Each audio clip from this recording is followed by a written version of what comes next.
El teorema de Pitágoras es un tema básicamente que obviamente y el más famoso de toda la geometría plana, que nos explica acerca de la relación entre los catetos y la hipotenusa. Este teorema fue creado por Pitágoras, te estoy hablando más o menos de entre 500 y 585 años antes de Cristo. Vamos a ver entonces un pequeño detalle acerca de eso, pero primero vayamos a la demostración de ello. Y esto lo vamos a demostrar mediante el teorema de las relaciones métricas. Claro que existen más de 300 formas de hacerlo, y una de estas sería de esta manera o esta alternativa. Entonces vayamos a ver esta parte, ¿no?, que va a ser muy importante para nosotros. Bueno, entonces en primer lugar, como te vuelvo a recalcar, hablemos acerca de este cuarto teorema.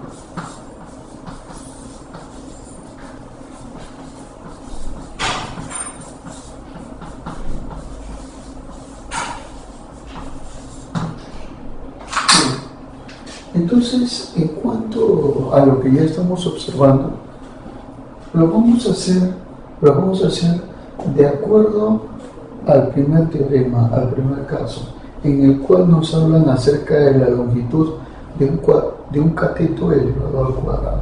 O sea, si yo elevo un cateto al cuadrado, esto de acá es igual a la hipotenusa por su proyección. O sea, A elevado al cuadrado es igual a la hipotenusa por su proyección, o sea, es igual a C por M. Muy bien. Y lo mismo ocurriría con el otro cateto. Si yo elevo el cateto al cuadrado, o sea, B elevado al cuadrado, eso será igual a la longitud de la hipotenusa por su proyección, que es M. Es igual a C por M. De inmediato lo que vamos a hacer acá nosotros es algo totalmente fabuloso. ¿Cuál es, profe? Vamos a proceder a sumar estas dos expresiones. Profe, entonces usted procede a sumar. Sería entonces A al cuadrado más B al cuadrado igual, obviamente, a C por N más C por M. Entonces A al cuadrado más B al cuadrado es igual a, factorizando el valor de C, mira, C, factorizando me quedaría dentro M más N. Claro, pero recuerda tú que M más N, todo esto es la longitud de la hipotenusa. Entonces, esto es lo mismo a decir C por C, igual A al cuadrado más B al cuadrado. O sea, en otras palabras, A al cuadrado más B al cuadrado es igual a C al cuadrado. Y a esto de acá nosotros denominaremos el teorema de Pitágoras. Muy bien. Así de simple, fácil y sencillo como lo puedes ver. Conocido mundialmente, ¿no? Conocido por todo aquel que conozca la geometría, obviamente va a conocer. O aquel que sepa algo básico de la geometría, tiene que conocer necesariamente el teorema de Pitágoras. Claro que sí. Entonces, así es como se demuestra esto, es una de las formas de demostración. Nosotros conocemos el teorema de Pitágoras, pero más o menos, como viene dado esto, hay muchas dudas acerca de la existencia de este teorema, ¿no?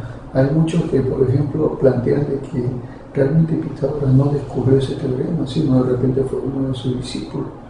Otros creen que de repente Pitágoras copió ese teorema. Bueno, lo más cierto que se sabe es que Pitágoras de alguna forma viajó a Egipcio, donde conoció grandes sabios ahí y recibió mucha cultura. Pero lo que le impresionó a él acerca de eso no fue un tanto el conocimiento de los sabios, sino la forma de sus construcciones, porque se dice que los egipcios utilizaban cuerdas más o menos de unos 12 metros de longitud, en los cuales, por ejemplo, comenzó a distribuir por la parte de la base del pie de una construcción y luego la altura de la construcción y lo que unía obviamente la parte final de que continuaba la base con la altura, ¿no? Esas partes, y se formaba más o menos un triángulo. Pero ¿por qué hacían eso los egipcios? Eso lo hacían para que ellos pudieran tener unas columnas totalmente derechas, o sea, para que las columnas formen un ángulo de 90 grados con respecto a la superficie. Ese principio hacía de que las construcciones sean, como te vuelvo a recalcar, totalmente perfectas.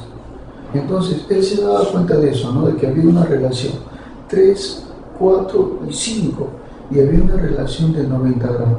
Entonces, él poniéndose a pensar acerca de esto, entonces comenzó a plantear ciertas circunstancias en las cuales demostró que el área de un cuadrado trazado por la hipotenusa era igual a la suma de las áreas que se trazaban por los cuadrados de los lados, ¿no? Que no están obviamente en la parte de la hipotenusa. Él llamó hipotenusa porque en el griego esta palabra del griego significa amarrar fuerte, encajar fuerte, ¿no? Entonces, o sostener fuerte, porque obviamente en la estructura, tanto en la base como en la altura, esta cuerda era la de sostén, obviamente, de una columna, ¿no? Por eso le llamó hipotenusa esa palabra. Y obviamente a estas partes que eran dimensionales les llamamos catetos, claro, que significa, en el griego significan estructuras, ¿no? O bases, ¿no? O sea, lados importantes en una estructura, en una construcción.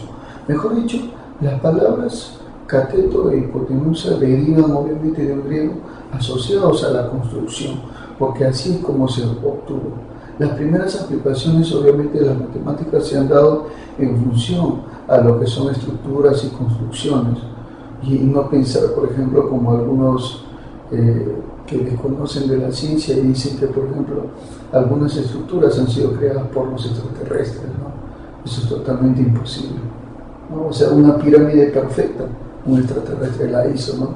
O las ruinas de, por ejemplo, el Machu Picchu, los extraterrestres, por ejemplo, ¿no? No, sino que lo que ocurre es que en ese tiempo la ciencia no estaba muy desarrollada, pero la matemática sí, o sea, habían grandes aplicaciones de la matemática. Entonces, esto de acá es una de las aplicaciones que te estoy explicando.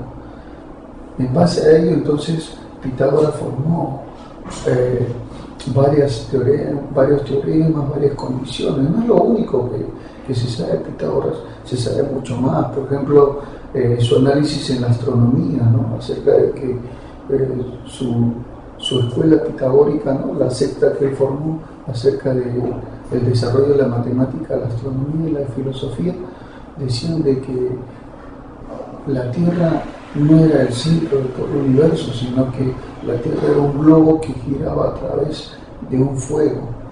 Claro, o sea, se anticipó ante las teorías, obviamente, de que el Sol era el centro de todo el universo, ¿no? La teoría heliocentrista. Pero bueno, como te vuelvo a recalcar, eso lo hacía en forma silenciosa y sigilosa. Aparte que también en su tiempo la tiranía estaba, pero, o sea, a full, ¿no? O sea, y él estaba en contra de eso. Él no permitía que haya mujeres sometidas, que hayan esclavos. Es más, gran parte de sus seguidores eran mujeres y eran esclavos. Entonces, como te vuelvo a recalcar, era una persona totalmente pacifista y que le gustaba la libertad. Y sobre todo, lógicamente, cuando a él, por ejemplo, lo citó el rey tirano que estaba en ese tiempo ahí en Grecia, lo citó y le dijo, ¿no? Porque sospechaba obviamente que él estaba en algo, ya que rendía sextas y grupos clandestinos. Le dijo: hey, usted, señor sabio, le llamó así el rey, ¿no? En ese tiempo el emperador, quiero que me digas a qué te dedicas.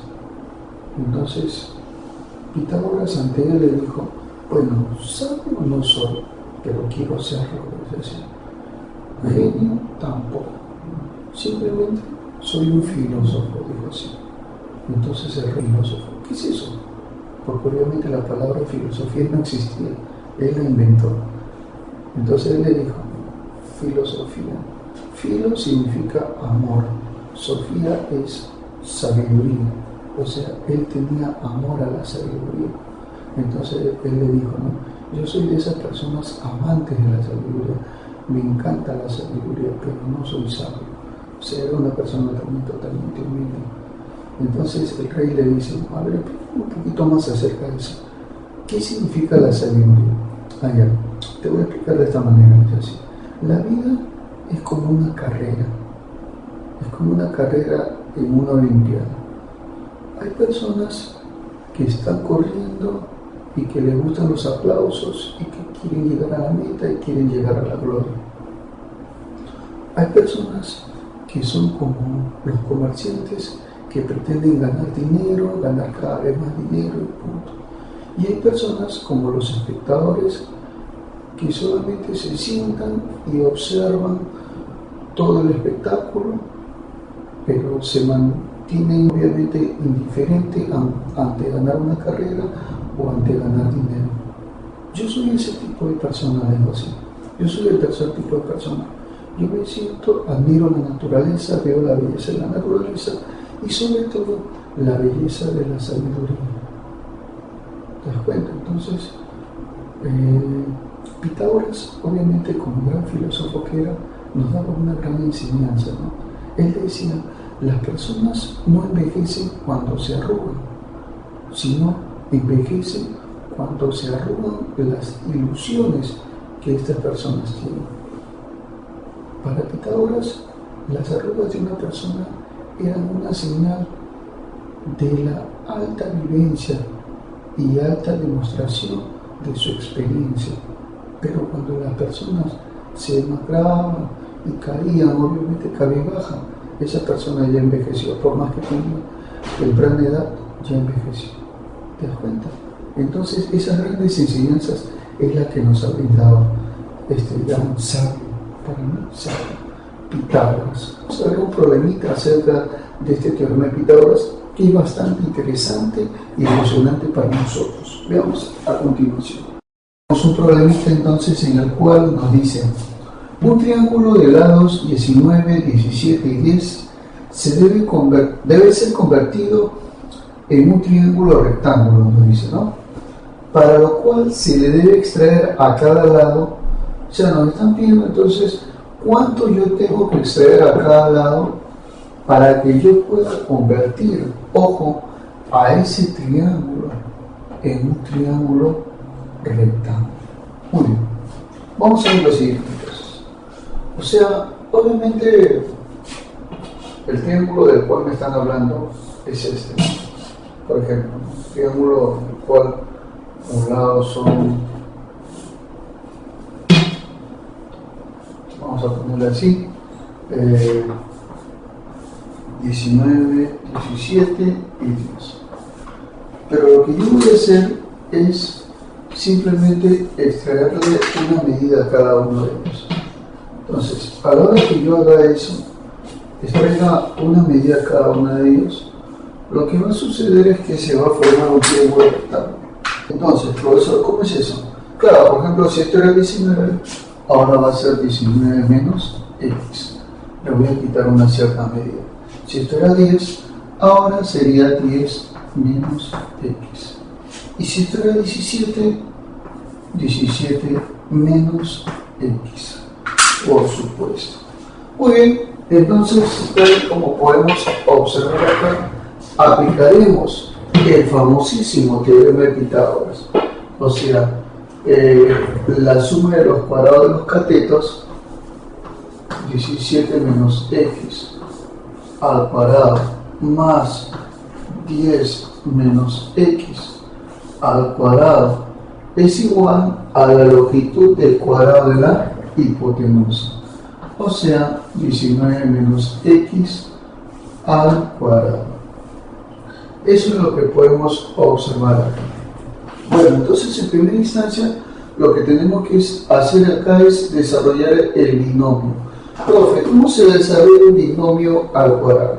Ahora se eleva este primero al cuadrado, que sería 17 al cuadrado. Y eso nos daría entonces 17 por 17 igual a 289. Menos, se colocaría el doble del producto, o sea, 2 por 17 por x sería 34x. Más este segundo elevado al cuadrado, o sea, x al cuadrado. Muy bien. Ahora por acá diremos el primero al cuadrado 100 menos el doble del producto, que es 20x, más este último x al cuadrado. Y por último tendríamos nosotros 19 al cuadrado, y eso nos daría 361 menos el doble del producto, que es 38x, más este último, que es x elevado al cuadrado, tal y como lo puedes observar. Muy bien, de inmediato entonces lo que va a suceder es que vamos a tener que eliminar cosas, como por ejemplo, se me van esas medidas que tú estás viendo ahí. Por lo tanto, solamente yo me voy a quedar con ¿quién, profe? Ya, solamente me voy a quedar yo con x al cuadrado. Bueno, acá tengo yo menos 34 menos 20. Y este 38 pasaría a sumar. Pues estamos hablando de los que tienen la incógnita x, ¿no? Claro que sí. Ahí, entonces los que tienen incógnita x, acá tendríamos menos 54x. El 38x pasa a sumar y nos quedaría entonces menos 16x. Igual, ahora por el otro lado tendremos nosotros 361, donde el 289 pasaría a restar. Entonces 361 menos 289 nos daría 72. Bueno, entonces, tal y como lo estamos viendo, ya estamos ahí, ¿no? Ya estamos ahí. 72 y el 100 pasaría a restar, lo cual nos daría un valor negativo, ¿no? Que sería menos, ¿cuánto? 361 menos 72, eso nos daría, será igual a ¿cuánto? A menos 28. Así de fácil, tal y como puedes observar, ¿no? Menos 28. Muy bien. Entonces, profe, ¿cómo lo hacemos? Pasa al otro lado a sumar, sería x al cuadrado menos 16x más 28 igual a 0. Y lo podemos hacer por aspa simple, pues, ¿no? Claro. O sea, buscamos acá dos números que multiplicados me den x, sería x por x. Dos números que multiplicados me den 28, ¿cuáles serían? Claro, 14 por 2. Obviamente menos por menos me da más. Y si yo multiplico el aspa, mírame, menos 12x y menos 14x, me tiene que dar el elemento central, que es menos 16. Perfecto, perfecto. La suma de los dos en aspa me da el medio. Es decir que x puede ser 14, ¿no? O x puede ser 2. Pero señores, obviamente 14 no puede ser. ¿Por qué no puede ser 14? Porque mira, 10 menos 14, un lado sería negativo. Y tú sabes que el lado de un triángulo no puede ser negativo. Entonces la única opción es que x valga 2. O sea, la clave sería la A de animal, tal como lo estás viendo ahí en el problema.